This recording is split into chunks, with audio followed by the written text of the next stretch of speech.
তাজবিদ শিক্ষা। দেখুন, যারা কোরআন মাজিদ পড়তে পারেন তাদের জন্য এই তাজবিদের নিয়মগুলো খুবই গুরুত্বপূর্ণ।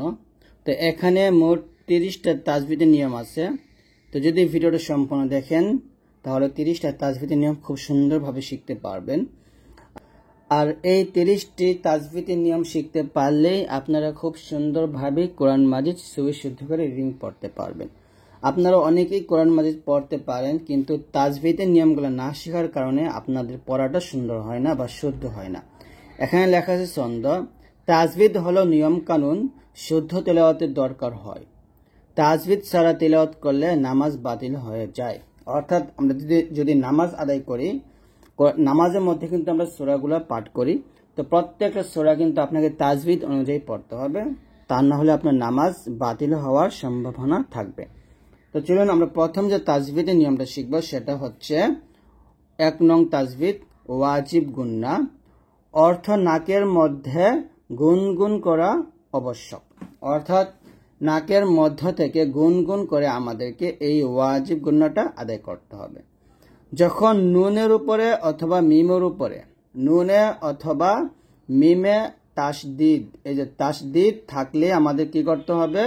ওয়াজিব গুন্না করতে হবে। আমি আবারও বলি, নুনের উপরে মিমের উপরে যদি তাসদিদ থাকে তখনই ওয়াজিব গুন্না করতে হবে। যখন এখানে নিচে দেওয়া আছে নুনে অথবা মিমে, এরকম ভাবে যদি তাসদিদ থাকে তখন গুণ্য হবে। যেমন হাগি নুনকে ধরবে, হা নুন পেশ হুন, নুন জবন্না হুন্না হুন্না। তো জিহ্বার আগাটা উপরে তালুর সঙ্গে লাগিয়ে গুণ্যটা আদায় হবে, হুন্না। তারপর হামজা নুন জের ইন, নুন জবন্না ইন্না ইন্না। জিম নুন জের জিন, নুন জবন্না তাজেতি জিন্নাতি। তো নুনের উপরে তাসদিদ থাকলে জিহ্বার আগা উপরে দাঁতের আগার সঙ্গে লাগিয়ে তারপর আপনারা কি করবেন? গুন্নাটা আদায় করবেন। যেমন হুন্না ইন্না জিন্নাতি, এরকম। তারপরে মিমের উপর থাকলে 2 ঠোঁট মিল করে গুন্নাটা আদায় করবেন। আইন মিম জবর আম, মিম জবর মা, আম্মা। হামজা নুন জবর আন, নুন জবর না, আন্না। হামজা মিম পেশ মিম জের মি, কাফ জবর কা, উম্মিকা। এরকম ভাবে নুনের উপরে অথবা মিমের উপরে যদি তাসদিদ থাকে তাহলে গুন্নাহ আদায় করে পড়তে হয়, যাকে বলা হয় ওয়াজিব গুন্নাহ। তো কোরআন মাজিদের মধ্যে এরকম অনেক পাবেন নুনে এবং মিমে তাসদিদ, তো সেখানে আপনারা গুন্নাহ করবেন। তারপরে এখন আমরা শিখবো হচ্ছে 2 নং তাজবিদ। দেখুন, 2 নং তাজবিদ হচ্ছে ইস্তেলা। ইস্তেলাটা খুবই গুরুত্বপূর্ণ, কারণ এই বিষয়টা না জানার কারণে বা এই বিষয়টা ইস্তিলাহ না শেখার কারণে কিন্তু আমাদের কোরআন মাজিদ পড়া সহ্য হয় না। তো ইস্তিলার অর্থ হচ্ছে মোটা করা, অর্থাৎ মোটা করে পড়া। আর ইস্তিলার হরফ হচ্ছে 7টা। এই যে ইস্তিলার অক্ষর 7টি, এখানে সুন্দর লেখা আছে 7টি অক্ষর। তা হচ্ছে কফ, এই যে কফ, গইন, খ, সদ, দদ, ত এবং হচ্ছে ল। এই 7টা হরফ আপনি যেভাবেই উচ্চারণ করেন না কেন আপনাকে মোটা করে উচ্চারণ করতে হবে। এই সব হরফ কেউ মোটা হবে, এই সব অক্ষরই ইস্তিলার অক্ষর মোটা করতে হবে। আরো কিছু হরফ আছে যেমন আলিফ, লাম, র। এই 3টি অক্ষর শর্ত সাপেক্ষে মোটা করে পড়তে হয়। মানে কখনো কখনো মোটা হয়, আবার কখনো কখনো পাতলা হয়। এটা আমরা পরে জানবো। তো দেখুন, আপনারা ভালো করে বুঝে নেন যে কফ, গইন, খ, সদ, দদ, ত এবং হচ্ছে ল, এই 7টা হরফ এই যে এখানে সুন্দর করে দেওয়া আছে, কফ, গইন, খ, সদ, দদ, ত, ল। তো এই 7টা হরফ সবসময় মোটা হবে। বিশেষ করে যখন জবর আসবে, যেমন কফ জবর ক বলতে হবে, কা বলা যাবে না। গইন জবর গা বলা যাবে না, গ বলতে হবে। গইন জবর গ, খ জবর খ বলতে হবে। সদ জবর স বলতে হবে। দদ জবর দ, ত জবর ত, জ জবর জ। তো এই 7টা হরফের উপর যখন জবর দিয়ে উচ্চারণ করব বাংলাতে আকারের মতো হবে না। যেমন কফ জবর কা অনেকে বলি, গইন জবর গা বলি, খ জবর খা বলি, স জবর সা বলি, দ জবর দা বলি, ত জবর তা, জ জবর জা, এরকম উচ্চারণ করি। এই প্রত্যেকটা উচ্চারণ কিন্তু ভুল। তো এরকম উচ্চারণ করা যাবে না, সুন্দরভাবে উচ্চারণটা করতে হবে। আমার সাথে বলেন, কফ জবর ক, গইন জবর গ, খ জবর খ, صاد জবর স, ضاد জবর দ, ত জবর ত, জ জবর র, মোটা করে, জ জবর র, এরকম। তো যদি আমরা শব্দ উচ্চারণ করি, ওয়াও জবর ওয়া, কফ জবর ক, ওয়া ক, বা জবর বা, ওয়া ক বা, ওয়া ক বা, খয়া জবর খয়, এই যে খাই বলা যাবে না, খয় বলতে হবে, খয়রুন। তো এরকম ভাবে এই 7টি হরফ মোটা করে সবসময় মোটা করে উচ্চারণ করতে হবে। 3 নং তাজবিদের নিয়মটা হচ্ছে যে সফির, এই যে দেখুন লেখা আছে সুন্দর করে সফির। সফির অর্থ শীষ দেওয়া। এটা খুবই গুরুত্বপূর্ণ যে সফিরের হরফ মাত্র 3টা, এই যে 3টি অক্ষর সদ, সিন এবং হচ্ছে জা। তো সদ, সিন, জা এই 3টা হরফ আমরা সবসময় কি করব, শীষ দিয়ে উচ্চারণ করবো, বা একটা শব্দ বের হবে। সদ, সিন এবং হচ্ছে জা, এই 3টা অক্ষর আমরা সবসময় শীষ দিয়ে উচ্চারণ করবো। যেমন সদ জবর স, সিন জবর সা, স সা, জা জবর জা। তাহলে এটা হবে স, এটা হবে সা, এটা হবে জা। এই 3টা অক্ষর যখন আমি উচ্চারণ করতেছি তখন কিন্তু আমার মুখ দিয়ে একটা শব্দ চলে আসতেছে, স স, সদ জবর স, সিন জবর সা, জা জবর জা, এরকম। তাহলে এখানে যদি পড়ি সামিআ, সিন জবর সা, মিম জের মি, আইন জবর আ, সামিআ। এটা হবে নুন জবর না, জা জবর জা, লাম জবর লা, নাজালা। এটা হবে সাদ জবর স, বা জবর বা, সবা, র জবর র, সবার। তো এরকম ভাবে একটা শব্দ বের করে আপনাদের 3টা অক্ষর উচ্চারণ করতে হবে। তো এরকম ভাবে আপনারা সফিরের 7টা হরফ মোটা করবেন, আর সরি ইস্তেইলার 7টা হরফ মোটা করে উচ্চারণ করবেন, আর সফিরের 3টা হরফ শীষ দিয়ে বের করবেন। আর নুনের উপরে এবং মিমের উপরে তাসদিদ থাকলে গুন্না আদায় করে পড়বেন। তো আজকে আমরা 3টা তাজবিদ শিখলাম। ইনশাআল্লাহ আমরা এর পরের ভিডিওগুলোতে আরো অনেকগুলো তাজবিদ আপনাদেরকে শিখাবো। তো যদি আপনারা আমাদের কাছ থেকে কোরআন শিক্ষার বই অর্ডার করতে চান তাহলে আমাদের ফেসবুক পেজে চলে যাবেন। আমাদের ফেসবুক পেজের নাম হচ্ছে আসমানি কিতাব। তো সেখান থেকে আপনারা বিভিন্ন ধরনের তাজবিদ কালার কোডেড কোরআন মাজিদ পাবেন এবং অনেক তাজবিদের বই আমাদের কাছ থেকে কোরআন মাজিদ শেখার জন্য বই পাবেন। তো অবশ্যই আপনারা আমাদের ফেসবুক পেজে গেলে আপনারা প্রত্যেকটা বইয়ের পৃষ্ঠা এবং প্রত্যেকটা বইয়ের বিস্তারিত দেখতে পারবেন। আপনারা আমাদের আসমানি কিতাব ফেসবুক পেজে চলে যাবেন, সেখানে গিয়ে বিস্তারিত জানতে পারবেন। আর আপনাদের যে বই পছন্দ হয় সেটা আপনারা অর্ডার করতে পারবেন। চাইলে আপনারা আমাদের কাছ থেকে পিডিএফও নিতে পারেন।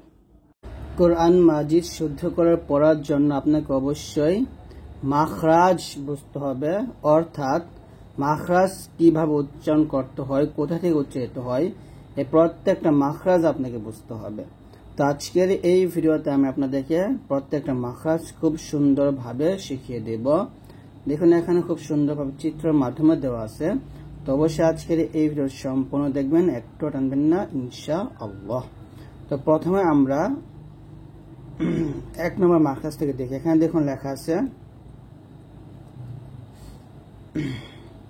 ওকে, এখানে লেখা আছে যে প্রশ্ন হচ্ছে যে মাখরাজ কাকে বলে। উত্তর হচ্ছে হরফ উচ্চারণের স্থানকে মাখরাজ বলে। প্রশ্ন মাখরাজ কয়টি? উত্তর হচ্ছে মাখরাজ হলো 17টি। তো অবশ্যই এটা মনে রাখবেন। তো আমরা নাম্বার 1 যে মাখরাজ সেটা হচ্ছে 1 নং মাখরাজ হচ্ছে হলকের শুরু হইতে উচ্চারিত হয়, অর্থাৎ গলার শুরু থেকে আমরা 2টা হরফ উচ্চারণ করি। একটা হচ্ছে হামজাহ আর একটা হচ্ছে হা, অর্থাৎ হামজাহ হা। এই 2টো হরফ আমরা গলার শুরু থেকে বা কণ্ঠনালীর শুরু থেকে উচ্চারণ করব। হামজাহ হা। আমার সাথে আপনারা বলেন হামজাহ হামজাহ হা, এরকম। 2 নং মাখরাজ হচ্ছে হলকের মধ্যখান হইতে উচ্চারিত হয়। তো এই দুটো হরফ আমরা গলার মাঝখান দিকে চাপ দিয়ে এবং চিকন করে উচ্চারণ করব। এটা হচ্ছে আইন আর এটা হচ্ছে হা। দেখুন দুটো হরফের পার্থক্য দেখুন, এটা হচ্ছে নর্মাল ভাবে বলবো হা, আর এটা বলতে হবে হা, এরকম। অর্থাৎ এই দুটো হরফের সঠিক উচ্চারণ যদি না বোঝেন তাহলে কোরআন মাজিদ পড়তে গেলে এই দুই হরফের মধ্যে অনেক ধরনের ভুল করে ফেলবেন। তো এই জন্য এই হরফগুলোর সঠিক উচ্চারণ বুঝতে হবে। এটা হচ্ছে নর্মাল ভাবে হা, ওকে, এটা নর্মাল ভাবে বলবেন হা, আর এটা বলবেন হা, এরকম চাপ দিয়ে। এটা বলবেন হামজা, আর এটা হচ্ছে আইন, এরকম। তারপর 3 নং মাখরাজটা হচ্ছে হলকে শেষ হইতে উচ্চারিত হয় গইন খ। আর এই দুটো হরফ আমরা কণ্ঠনালীর শেষ থেকে মোটা করে উচ্চারণ করব। গইন গ, মোটা করে গইন খ, এরকম ভাবে। তো আমরা কণ্ঠনালীর শুরু থেকে হামজা হা, মাঝখান থেকে আইন হা, আর শেষ থেকে গইন খ, এই 6টা হরফ উচ্চারণ করব। তারপর হচ্ছে 4 নং মাখরাজটা হচ্ছে যে জিহ্বার গোড়া তালু বরাবর উপরে তালুর সঙ্গে লাগিয়ে অফ উচ্চারণ করতে হবে মোটা করে, অফ, এরকম ভাবে। জিহ্বার গোড়া তালু বরাবর উপরে তালুর সঙ্গে লাগিয়ে উচ্চারণ করতে হবে মোটা করে, অফ, এরকম। 5 নং মাখরাজ জিহ্বার গোড়া হতে বা জিহ্বার গোড়া থেকে একটু আগে বাড়িয়ে তালু বরাবর উপরে তালুর সঙ্গে লাগিয়ে কাফ পাতলা করে উচ্চারণ করতে হবে, কাফ। তো এই দুটো উচ্চারণের পার্থক্য বুঝতে হবে। এটা মোটা হবে, একটা পাল্টা আওয়াজ হবে অফ, আর এটা স্বাভাবিক ভাবে আমরা উচ্চারণ করব কাফ, এরকম ভাবে। তো তারপর হচ্ছে 6 নং মাখরাজে চলে যাব আমরা। 6 নং মাখরাজ হচ্ছে যে জিহ্বার মধ্যখান তার বরাবর উপরে তালুর সঙ্গে লাগিয়ে উচ্চারিত হয় জিম, সরি এখানে জিম, শিন, ইয়া, এরকম। অর্থাৎ জিম যখন উচ্চারণ করবেন সতর্ক থাকবেন, জিম উচ্চারণ করার সময় জিহ্বা যেন কোনোভাবে দাঁতে না লাগে, দাঁতে লাগানো যাবে না। জিহ্বার মধ্যখান তার বরাবর উপরে তালুর সঙ্গে লাগিয়ে জিমটা উচ্চারণ করতে হবে। শিন যেরকম ভাবে জিহ্বার মধ্যখান উপরে তালুতে লাগবে, জিমও লাগবে এবং ইয়াতেও লাগবে একই ভাবে। জিম, শিন, ইয়া, আমার সাথে বলেন জিম, শিন, ইয়া, এরকম। তারপর 7 নং মাখরাজটা হলো জিহ্বার গোড়ার কিনারা উপরের মারি দাঁতের গোড়ার সঙ্গে লাগিয়ে লদ উচ্চারণ করতে হয়। জিহ্বার গোড়ার এক ডান কিনারা অথবা বাম কিনারা, যে কিনারা আপনার সুবিধা হয় সেই কিনারা লাগাতে পারবেন, অথবা উভয় পাশে আপনি লাগাতে পারবেন। তবে সাবধান থাকবেন লদ উচ্চারণ করার সময় জিহ্বার আগা গোলা যেন আমাদের যে সিঙ্গেল দাঁতগুলো আছে ওই দাঁতের সাথে টাচ না করে, মারি দাঁতের গোড়ার সঙ্গে লাগবে জিহ্বার গোড়াটা, লদ, এরকম ভাবে। আমার সাথে আবার বলেন ল, ল, ঠোঁট কিন্তু বেঁকাটেকা হবে না, ঠোঁট স্বাভাবিক থাকবে, লদ, এরকম। তারপর 8 নং মাখরাজটা হলো জিহ্বার আগার কিনারা সামনের উপরে দুই দাঁতের মারির সঙ্গে লাগিয়ে উচ্চারিত হয় লাম, পাতলা করে। জিহ্বার আগার কিনারা, জিহ্বার আগার এক কিনারা সামনের উপরে দাঁতের মারির সাথে লাগবে, লাম, এরকম। তারপর হচ্ছে 9 নং মাখরাজটা হচ্ছে জিহ্বার আগা তার বরাবর উপরে তালুর সঙ্গে লাগবে নুন। জিহ্বার আগাটা আপনারা তার বরাবর উপরে তালুর সঙ্গে লাগিয়ে নুনটা উচ্চারণ করবেন, নুন, এরকম ভাবে। এগুলো সহজ। তারপর 10 নং মাখরাজ জিহ্বার আগার পিঠ অথবা উল্টা পিঠটা আমরা তার বরাবর উপর তালুর সঙ্গে লাগিয়ে রটা একটু মোটা করে উচ্চারণ করব, র, রা বলবো না, আর র উচ্চারণ করার সময় যেন ঠোঁট গল না হয়, র, র, এরকম ভাবে, র। তারপর 11 নং মাখরাজ হলো জিহ্বার আগা সামনের উপরে দুই দাঁতের গোড়ার সঙ্গে লাগিয়ে উচ্চারিত হয়। অর্থাৎ জিহ্বার আগা সামনের উপরে দুই দাঁতের গোড়ার সঙ্গে লাগবে, তার মধ্যে ত মোটা হবে আর দাল তা পাতলা হবে। ত দাল তা এরকম। আবার বলেন ত ত মোটা করে ত দাল তা এভাবে। তারপর হচ্ছে 12 নং মাখরাজ হলো জিহ্বার আগা সামনে নিচে দুই দাঁতের পেট ও আগার সঙ্গে লাগিয়ে উচ্চারিত হয় জা সিন সদ। এখানে জা এবং সিন দুটা পাতলা আর সদটা মোটা করে উচ্চারণ করতে হবে। আর তিনটা সফির মানে তিনটা হরফ উচ্চারণ করার সময় একটা শব্দ আসবে এরকম জা সিন সদ এরকম ভাবে। আমার সাথে আবার বলেন জা সিন সদ। তারপর হচ্ছে 13 নং মাখরাজ জিহ্বার আগার সামনের উপরে দুই দাঁতের আগার সঙ্গে লাগিয়ে উচ্চারিত হয় সা জাল ল। এই তিনটা হরফ উচ্চারণ করার সময় সতর্ক থাকতে হবে যেন জিহ্বার আগাটা কোনোভাবেই নিচের দাঁতে আমাদের নিচে যে দাঁতগুলো আছে ওই নিচের দাঁতের সাথে যেন টাচ না করে। অবশ্যই জিহ্বার আগা উপরে দাঁতের আগাতে টাচ করে সা জাল ভ উচ্চারণ করবেন। সাটা পাতলা জালও পাতলা এবং ভটা মোটা করবেন। সা পাতলা করে সা জাল ল ল এরকম। তারপর হলো 14 নম্বর মাখরাজটা হলো নিচের ঠোঁটের পেট সামনের উপরে দুই দাঁতের আগার সঙ্গে লাগিয়ে উচ্চারিত হয় ফা। বাতাস বের করবেন ফা ফা এরকম ভাবে। আর 15 নং মাখরাজ হলো দুই ঠোঁটের ভেজা জায়গা হতে উচ্চারিত হয় বা। দুই ঠোঁটের ভেজা জায়গা থেকে আমরা বা উচ্চারণ করব স্বাভাবিকভাবে পাতলা করে বা। দুই ঠোঁটের শুকনা জায়গা হতে উচ্চারিত হয় মিম মিম। আর দুই ঠোঁট গোল করে সামান্য খোলা রেখে অর্থাৎ ঠোঁটের মাঝখানে সামান্য খোলা রেখে ওয়া উচ্চারিত হয় ওয়াও ওয়াও এরকম ভাবে। তারপর 16 নং মাখরাজ মুখে খালি জায়গা হইতে মাদ উচ্চারিত হয় যেমন জবরের পর খালি আলিফ আসলে জেরের পর জসমুল্লাহ ইয়া এবং পেশের পর জসমুল্লাহ ওয়াও আসলে উচ্চারিত করতে হবে। বা আলিফ জবর বা বা ইয়া জের বি বা ওয়াও পেশ বু বা বি বু। এটা হলো মাদ।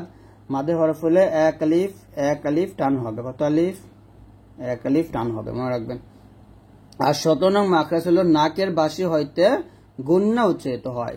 যখন নুনের উপরে এবং মিমের উপরে তাসদিদ পাবেন তখনই গুন্না করবেন নাকের বাসি থেকে। যেমন আম্মা আন্না আম্মা আন্না। তো এরকম ভাবে আপনার প্রত্যেকটা মাখরাজ বুঝে পড়বেন ইনশাল্লাহ। তো আমরা আগামী ক্লাসে আপনাদেরকে এই চিত্র সহ প্রত্যেকটা আলিফ থেকে বা তা এরকম ইয়া পর্যন্ত আপনাদেরকে খুব সুন্দরভাবে বুঝিয়ে দেব। তো আজকে এই পর্যন্ত সবাই ভালো থাকবেন। আল্লাহর রহমতে, আল্লাহ হাফেজ। কোরআন মাজিদের সবচাইতে গুরুত্বপূর্ণ যে টপিকটা সেটা হচ্ছে বিপদজনক অক্ষরসমূহ। অর্থাৎ আপনাকে অবশ্যই এই প্রত্যেকটা বিষয় বুঝতে হবে যে কোন হরফগুলা খুবই বিপদজনক, এক হরফ উচ্চারণ করতে গিয়ে যেন অন্য হরফ উচ্চারণ না হয়ে যায়। তো এই বিষয়গুলো আমি আজকের এই ভিডিওতে আপনাদেরকে শেখাবো। তো অবশ্যই ভিডিওটা একটু সম্পূর্ণ দেখবেন, একটু টানবেন না, তাহলে ইনশাল্লাহ সবকটি আপনারা বুঝতে পারবেন। তো এখানে অনেক কিছু লেখা আছে বাংলাতে, দেখুন এই জায়গাতে। তো এগুলো আমাদের পড়ার দরকার নেই যেহেতু লেখাগুলো বোঝা যাচ্ছে না। তো আমরা ডাইরেক্টলি মেইন পড়ে চলে যাব। এখানে লেখা আছে মাখরাজ ও সিফাত, হরফগুলো কিভাবে উচ্চারণ করতে হবে প্রত্যেকটা মাখরাজ এবং সিফাতে এখানে লেখা আছে। তো আমি এগুলো আপনাদেরকে মুখে বলে দিব, আপনার শুধু এই হরফগুলো খেয়াল করুন। এই যে এখানে আছে 3টা হরফ, এখানে আছে 3টা হরফ। তো হামজা, আইন এবং ইয়া, এই 3টা হরফ আপনারা কিভাবে উচ্চারণ করবেন এই বিষয়টা বুঝতে হবে। হামজাটা উচ্চারণ করতে হবে হলকের শুরু থেকে। হামজা জবর আ, হামজা জের ই, হামজা পেশ উ, আ ই উ। আর আইন উচ্চারণ করতে হবে গলার মাঝখান থেকে চাপ দিয়ে। আইন জবর আ, আইন জের ই, আইন পেশ উ, আ রি উ। আর ইয়া উচ্চারণ করতে হবে জিহ্বার মধ্যখান তার বরাবর উপরে তালুর সঙ্গে লাগিয়ে। ইয়া জবর ইয়া, ইয়া জের ই, ইয়া পেশ ইউ। তো দেখুন এটা হচ্ছে আ ই উ, আর এটা হচ্ছে ইয়া ই ইউ। উচ্চারণের মধ্যে কিন্তু পার্থক্য আছে। আমরা অনেকে ইয়া জবর আ বলি, ইয়া জের ই বলি, ইয়া পেশ উ বলি। তো এই যে এই উচ্চারণগুলো ভুল করা যাবে না।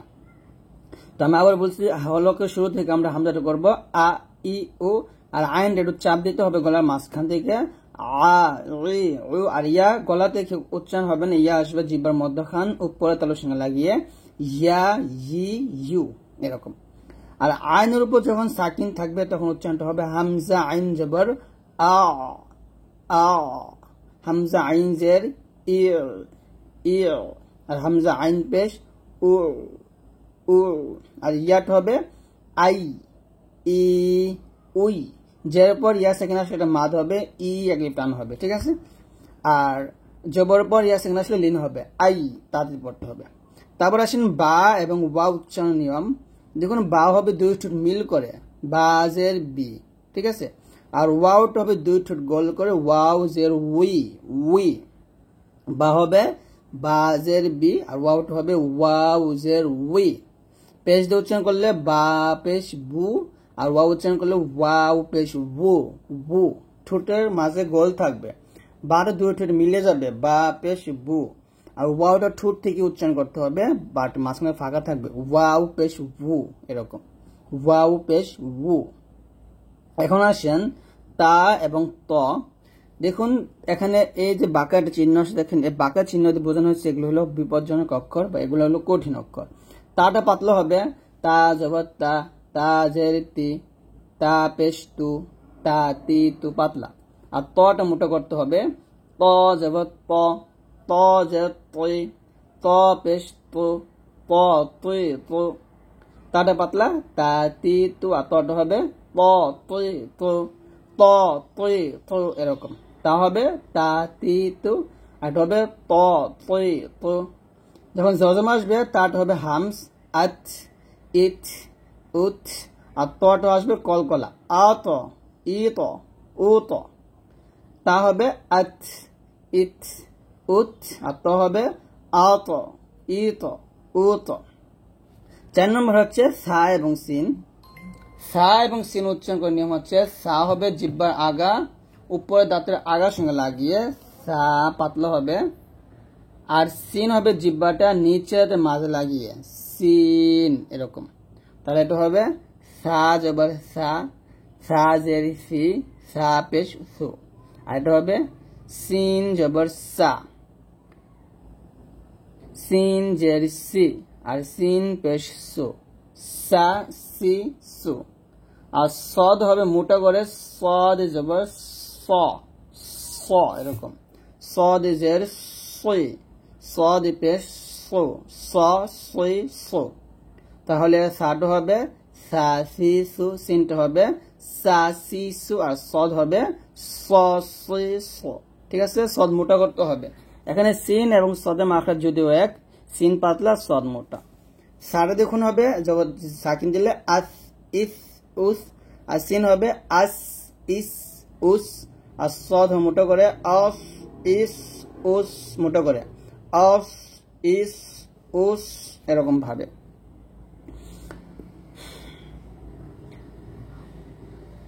তারপর দেখুন জিম, রাল, জা এবং হচ্ছে র। এখানে 4টা হরফ আছে।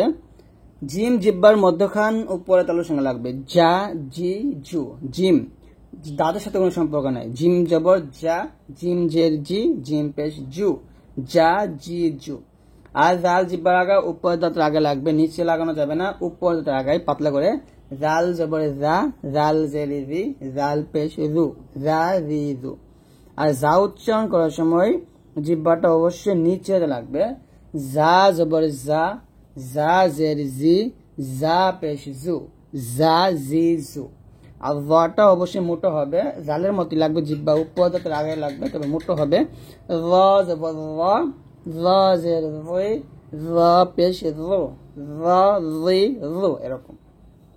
আর কলকলা হবে জিমের সাকিন থাকলে হামজা জিম জবর আজ, হামজা জিম জের ইজ, হামজা জিম পেশ উজ, আজ ইজ উজ। জাল পাতলা হবে আজ ইজ উজ, জিব্বাটার উপরে লাগবে, আজা জিব্বা নিচে লাগবে, আজ ইজ উজ। জ মোটো হবে আজ ইজ উজ, মোটো করে আজ ইজ উজ, এরকম। তারপরে হাটা, এই হাটা আমরা গলার শুরু থেকে পাতলা করে বলবো, হা জবর হা, হা জের হি, হা পেশ হু, হা হি হু। আর এই হাটা আমরা চিকন করে বলবো, হা জবর হা, হা জের হি, হা পেশ হু, হা হি হু, এরকম। জজম আসলে হবে হামজা হা জবর আহ, হামজা হা জের ইহ, হামজা হা পেশ উহ, আহ ইহ উহ। আর এটা হবে হামজা হা জবর আহ, হামজা হা জের ইহ, হামজা হা পেশ উহ, আহ ইহ উহ। তারপর দাল হচ্ছে পাতলা আর বদ হবে মোটা। দালটা আমার জিব্বাটা উপরে দুইটাতে ঘুরে লাগবে, দা দি দু, দাল জবর দা, দাল জের দি, দাল পেশ দু, দা দি দু। আর বদ হবে জিব্বার গোড়ার কিনারা উপরে মারিদের সঙ্গে লাগবে, দ দি জবর ল, দ দি জের দই, দ দি পেশ দো, দ দুই দো। আর জ হবে জিব্বার উপর দুইটাতে আগার সাথে মোটা উচ্চারণ করতে হবে, জ জবর ল, জ জের রই, জ পেশে রো, জ রই রো। দালে সাকিন আসলে কলকলা হবে হামজা দাল জবর আদে, হামজা দাল জের ইদ, হামজা দাল পেশ উদে, আদে ইদে উদে। আর দত কিন্তু কলকলা হবে না, বলতে হবে আব ইব উব, জটা মোটা করে বলতে হবে আব ইব উব, এরকম। কাফটা পাতলা হবে, কাফ জবর কা, কাফ জের কি, কাফ পেশ কু, কা কি কু, কিন্তু কফটা মোটা করতে হবে, ক কি কু, কফ জবর ক, কফ জের কি, কফ পেশ কু, ক কি কু। কাফে সাকিন আসলে কল মানে হামস হবে, আর কফে সাকিন আসলে কলকলা হবে। কাফ হবে আক, ইক, উক, আর কফটা হবে আক, ইক, উক। তো এরকম ভাবে আপনারা যদি এই প্রত্যেকটা হরফ একটু পার্থক্য বুঝে পড়তে পারেন, তাহলে আপনার কোরআন মাজিদ পড়া শুদ্ধ হয়ে যাবে ইনশাআল্লাহ। দেখুন এখানে কোরআন মাজিদ পড়ার সময় আমরা কিছু কিছু হরফ আছে যেইগুলা উচ্চারণ একইভাবে উচ্চারণ করে ফেলি, অথচ এই হরফগুলা কিন্তু একভাবে উচ্চারণ করা যাবে না। অর্থাৎ এই প্রত্যেকটা হরফের উচ্চারণ কিন্তু এখানে আলাদা হবে। তো আমি আজকের এই ভিডিওতে আপনাদেরকে বিষয়গুলো শিখিয়ে দিব। আমি নিচে দাগ দিচ্ছি, দেখুন এখানে প্রত্যেকটা হরফ, এখানে প্রত্যেকটা হরফ কিন্তু আলাদা আলাদা উচ্চারণ হবে। যেমন সিন এবং সদের উচ্চারণ আলাদা হবে, সিন এবং সদ কোনোভাবে একভাবে উচ্চারণ করা যাবে না। কাফ এবং কফের উচ্চারণ আলাদা হবে, কোনোভাবে একভাবে উচ্চারণ করা যাবে না। যদি আপনি একভাবে উচ্চারণ করেন তাহলে এটার চাইতে বড় ভুল আর কিছুই নেই, কারণ একটা হরফের জায়গায় অন্য আরেকটা হরফ পড়া হচ্ছে হারাম। তো এই ভুলগুলা কখনোই করা যাবে না। তো আজকের এই ভিডিওতে আমি আপনাদেরকে খুব সুন্দরভাবেই এই ভুলগুলোই ধরিয়ে দিব। প্রত্যেকটা ভুল আপনাদেরকে আমি হরকতের মাধ্যমে শিখিয়ে দিব। তো অবশ্যই আজকের এই ভিডিওটি সম্পূর্ণ দেখবেন ইনশাআল্লাহ, একটু টানবেন না। তো চলুন, তো দেখুন এখানে লেখা আছে তুলনা করে সঠিক উচ্চারণে পড়তে হবে। যেমন এটা হচ্ছে আলিফ, আমরা এখন আলিফ বাদ দিয়ে হামজাটা নিয়ে আসি, যেমন হামজা এবং হচ্ছে আইন। আর আলিফের উপরে যখন এরকম জবর থাকে, আলিফের নিচে জের এবং আলিফের উপরে পেশ থাকে, তখন আলিফকে হামজা বলা হবে, এটা আপনারা জানেন। তো হামজার উপর জবর জের মানে আলিফের উপর জবর জের পেশ থাকলে সে আলিফকে কি বলা হয়? হামজা বলা হয়।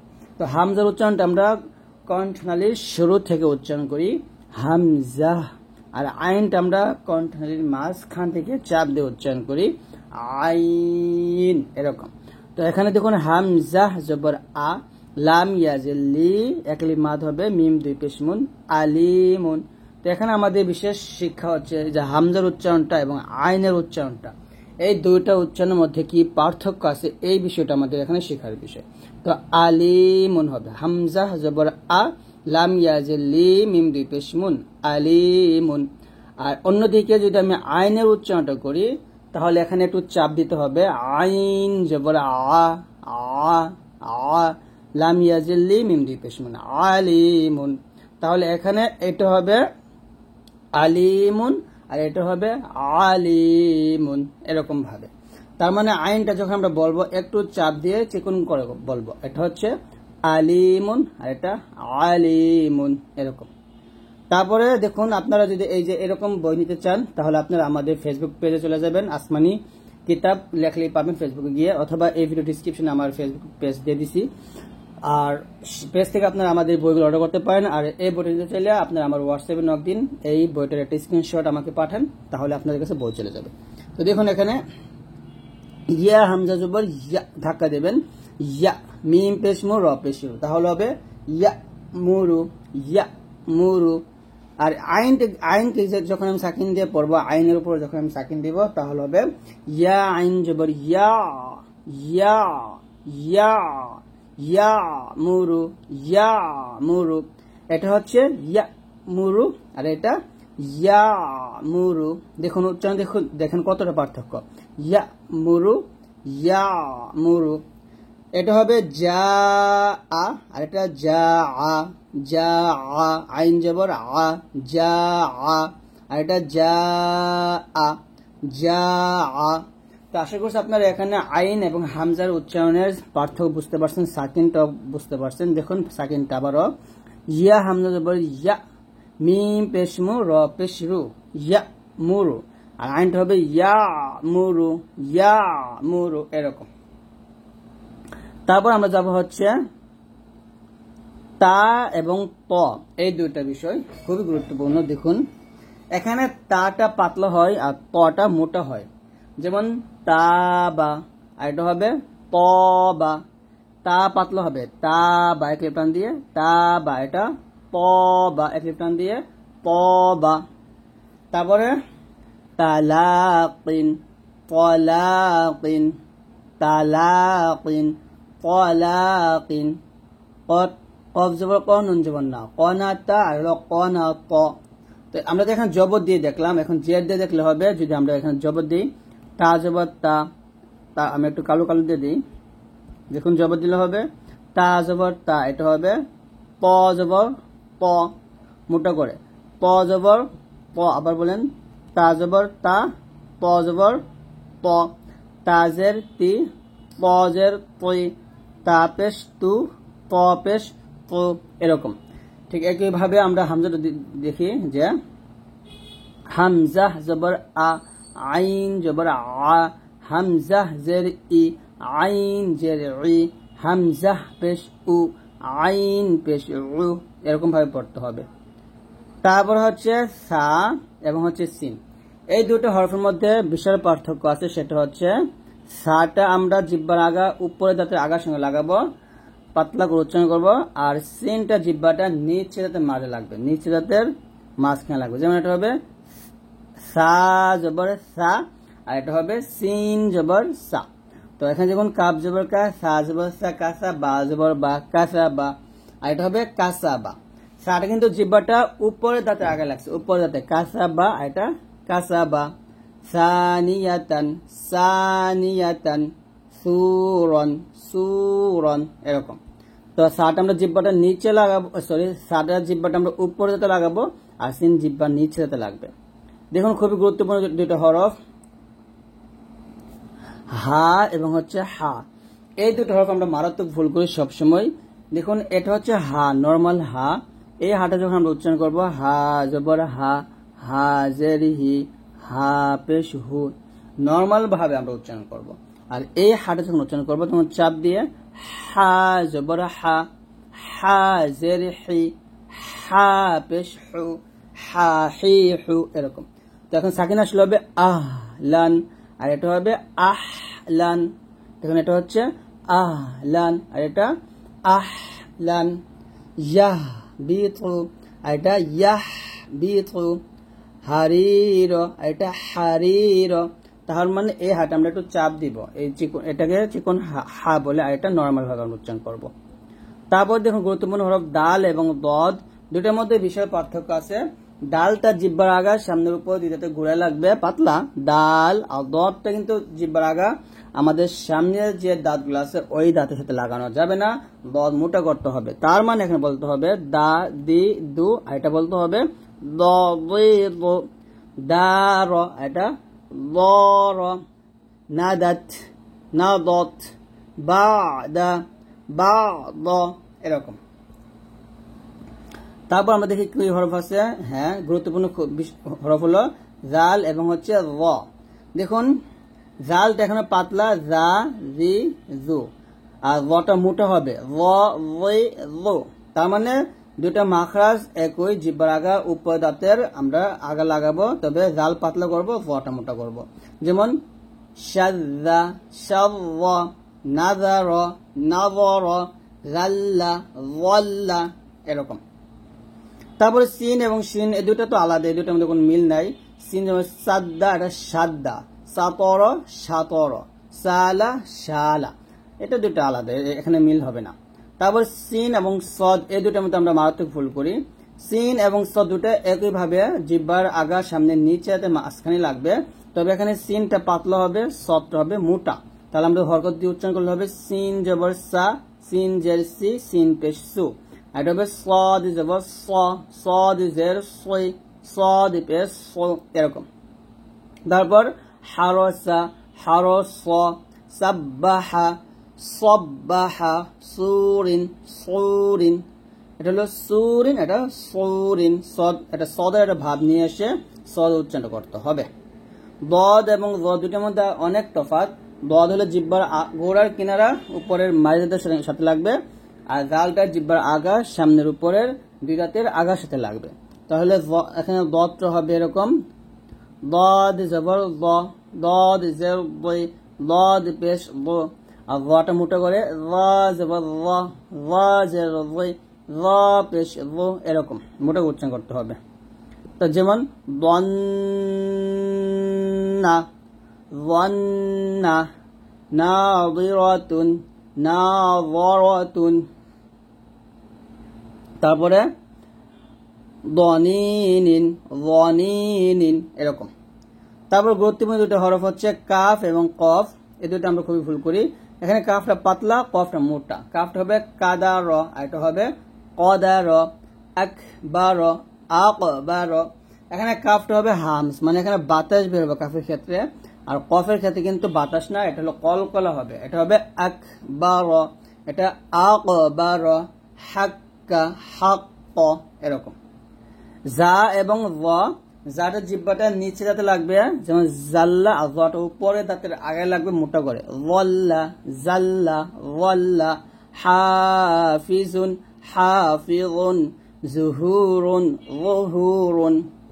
তো এরকম ভাবে যদি আপনারা এই বিষয়গুলা 1, 2, 3, 4, 5, 6, তারপর হচ্ছে 7, 8, 9, 10, 11, 22টি হরফ এখানে। তো এই 22টি অক্ষর যদি আপনারা সুবিশুদ্ধ করে শিখতে পারেন এবং এই 22টি অক্ষরের পার্থক্য জানতে পারেন, বুঝতে পারেন, তাহলে আপনার পড়া অবশ্যই ইনশাআল্লাহ শুদ্ধ হবে। কুরআন মাজিদ শুদ্ধ করিয়া পড়িবার সাধারণ ও সহজ পদ্ধতি। তো আজকের এই ভিডিওতে আমি আপনাদেরকে কোরআন মাজিদ কিভাবে আপনারা খুব সুন্দরভাবে সহজ পদ্ধতিতে কোরআন মাজিদ শিখতে পারেন এই বিষয়টা শিখিয়ে দেব। তো অবশ্যই আজকের এই ভিডিওটি সম্পূর্ণ দেখলে আপনারা এই প্রত্যেকটি বিষয় ইনশাআল্লাহ বুঝতে পারবেন। তো অবশ্যই আজকের এই ভিডিওটি সম্পূর্ণ দেখবেন, একটু টানবেন না ইনশাআল্লাহ। তো দেখুন এখানে আমরা প্রথম পেজে শিখবো হচ্ছে সংক্ষিপ্ত মাখরাজ, তারপর পেজে আমরা তানবিন শিখব, তারপর টানিবার নিয়ম শিখব, মাদের হরফের নিয়ম শিখব, মিম সাকিনের গুন্না শিখব, লফজালের লামের বিবরণ শিখব, র হরফ মোটা পড়ার নিয়ম শিখব, নুনে কুতনি শিখব, সাক্তা শিখব। তো এই প্রত্যেকটা বিষয় কিন্তু আমরা ইনশাল্লাহ শিখব। আর এখানে মোট কয়টা নিয়ম আছে? এখানে মোট হচ্ছে 15টা নিয়ম আছে। এই 15টা নিয়মের মাধ্যমে আপনি ইনশাল্লাহ খুব সহজেই কোরআন মাজিদ পড়তে পারবেন। আমি বিশ্বাস করি যদি আপনার এই 15টা নিয়ম ভালোভাবে আয়ত্ত করতে পারেন, তাহলে আপনি সম্পূর্ণ কোরআন মাজিদ খুব সহজে সুবিশুদ্ধ করে পড়তে পারবেন। তো প্রথমে আমরা শিখে নিই হচ্ছে সংক্ষিপ্ত মাখরাজ। দেখুন মাখরাজ হচ্ছে এখানে 3টা হরফে হালকি, আর হচ্ছে হরফে শাফউই, আর হচ্ছে হরফে ওয়াসতি। এখানে দেখুন হরফে হালকির হরফ হলো 6টি, হরফে শাফউই হরফ হলো 4টি, আর হরফে ওয়াসতি হরফ হচ্ছে 18টি। এখানে হরফে হালকি হচ্ছে হামজা, হা, আইন, হা, গইন, খ। এই 6টা হরফ আমরা গলা থেকে উচ্চারণ করি, যে কারণে এই 6টা হরফকে হরফে হালকি বলা হয়েছে। ধরেন এটা হচ্ছে আমাদের গলাটা, এটা হচ্ছে আমাদের মাথা, আর এটা হচ্ছে আমাদের একটা মনে করেন। তো এই যে এটা হচ্ছে আমাদের হলকের শুরু, আর এটা হচ্ছে মাঝখান, আর এটা হচ্ছে শেষ। তো এই শুরু থেকে আমরা দুইটা হরফ উচ্চারণ করব, হামজা এবং হা। হামজা হা শুরু থেকে, আইন হা মাঝখান থেকে, আর গইন খ হচ্ছে শেষ থেকে। তো এরকম ভাবে আপনাকে বুঝতে হবে যে এটা হবে হামজা হা, আর এটাকে বলতে হবে আইন হা, আর এটা হচ্ছে গইন খ। এরকম গইনটা মোটা করে, গইন খ, এভাবে। আবার বলেন, হামজা হা, আইন হা, গইন খ, এইভাবে পড়বেন। তারপর হচ্ছে হরফে ওয়াসতি, অর্থাৎ ঠোঁট থেকে আমরা উপরে দুই দাঁত নিচে ঠোঁটের পেটে লাগিয়ে ফা উচ্চারণ করব, ফা। আর ওয়াও উচ্চারণ করব দুই ঠোঁট গোল করে, অর্থাৎ দুই ঠোঁট গোল করে আমরা ওয়াওটা উচ্চারণ করব, ওয়াও, এরকম। আর বা দুই ঠোঁট মিল করে, দুই ঠোঁটের ভিজা অংশ মিল করে বাটা উচ্চারণ করব, বা।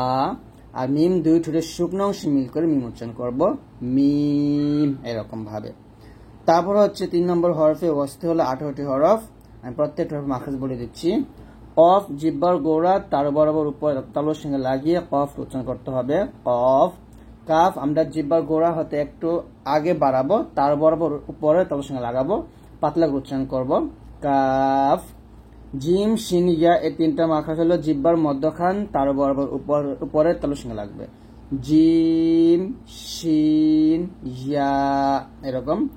দদ হচ্ছে জিহ্বার গোড়ার কিনারা উপরের মারির দাঁতের গোড়ার সঙ্গে লাগবে, লদ, মোটা হবে।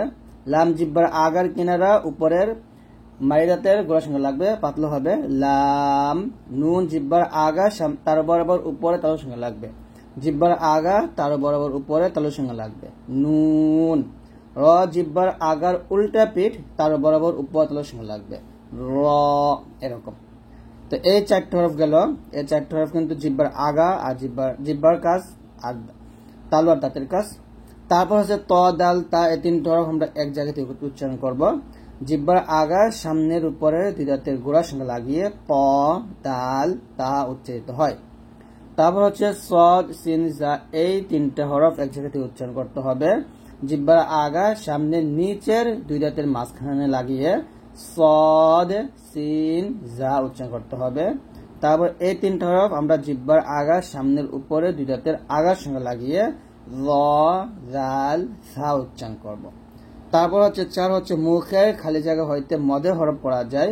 মদের হরফ 3টি, জবরের বাম পাশে খালি আলিফ হইলে, পেশের বাম পাশে জজমালা ওয়াও হইলে, জেরের বাম পাশে জজমালা ইয়া হইলে মদের হরফ হয়। মদের হরফ হইলে এক লিফ টানিয়ে পড়িতে হয়, যেমন বা আলিফ জবর বা, বা ওয়াও পেশ বু, বা ইয়া জের বি, বাবু বি, এরকম। আর নাকের পাশে হইতে গুণ্য উচ্চারিত হয় যখন আপনারা নুনের উপরে তাসদিদ এবং মিমের উপরে তাসদিদ পাবেন। নুনে অথবা মিমে তাসদিদ পাইলে গুন্নাহ করতে হবে, যাকে ওয়াজিব গুন্নাহ বলে, আম্মা, আন্না, এরকম।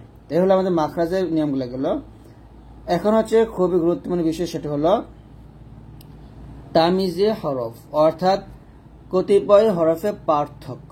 এটা খুবই গুরুত্বপূর্ণ যে এক হরফের জায়গায় যদি আপনি অন্য আরেকটি হরফ উচ্চারণ করে ফেলেন তাহলে কিন্তু আপনার পড়া ভুল আর আপনার গুনাহ হবে আরো। কারণ তয়ের জায়গায় তা পড়া যাবে না, একটা হরফ পরিবর্তন করা যাবে না, এগুলো আপনাকে বুঝতে হবে।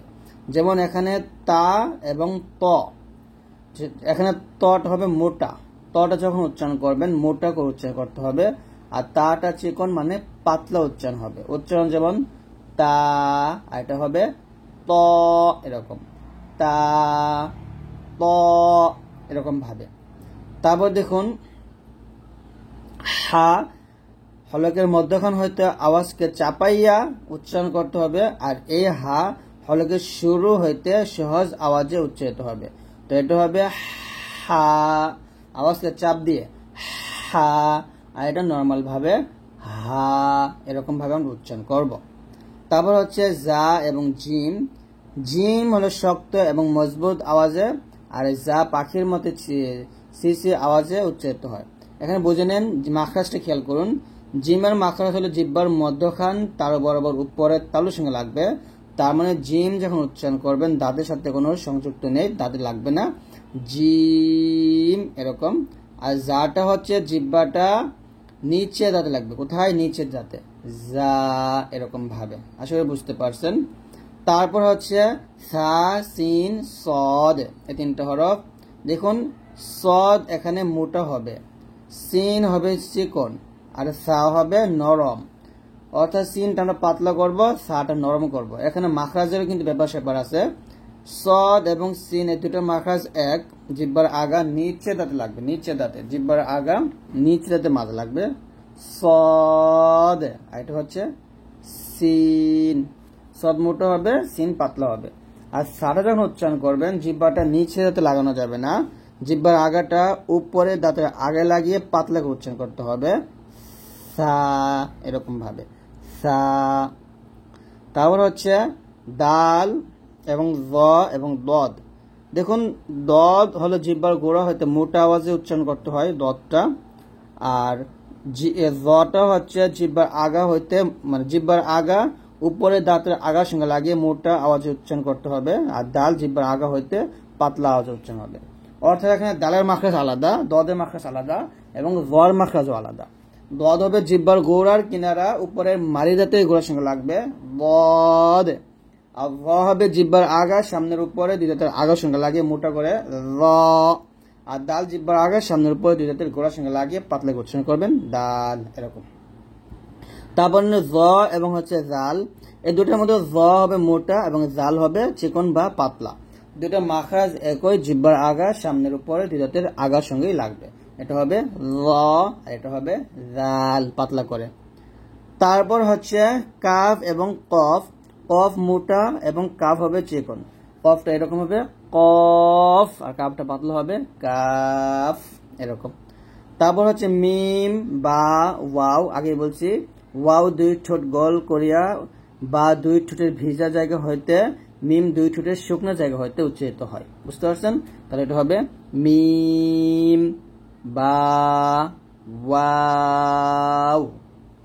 তো এরকম ভাবে যদি আপনারা এই তামিজের হরফগুলো বুঝতে পারেন, তাহলে কিন্তু আপনি সম্পূর্ণ কোরআন মাজিদের যে হরফগুলো আছে এই হরফগুলো সঠিকভাবে আপনি উচ্চারণ করতে পারবেন, আপনার আর ভুল হবে না ইনশাআল্লাহ।